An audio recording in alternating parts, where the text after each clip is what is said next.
అర్జున్, పూజా హెగ్డే జంటగా హరీష్ శంకర్ డైరెక్షన్ లో వస్తున్న చిత్రం డీజే.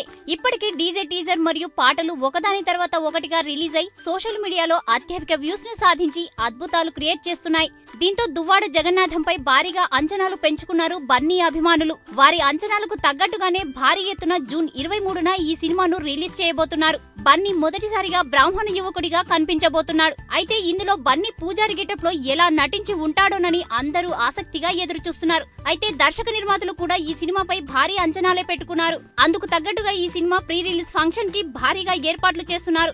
అయితే జూన్ 2వ వారంలో 13 లేదా 14వ తేదీల్లో ఈ ఫంక్షన్ జరపడానికి సన్నాహాలు చేస్తున్నారు. కాగా ఈ మూవీలో బన్నీ కామెడీ సీన్స్ లో గానీ, యాక్షన్ పరంగా గానీ ఫ్యాన్స్ అంచనాలకు తగ్గట్టుగా 2 గెటప్లలో ఇరగదీశాడని సమాచారం. ఈ వీడియో గనుక మీకు నచ్చినట్టయితే లైక్ చేయండి, షేర్ చేయండి, సబ్స్క్రైబ్ చేసుకోండి.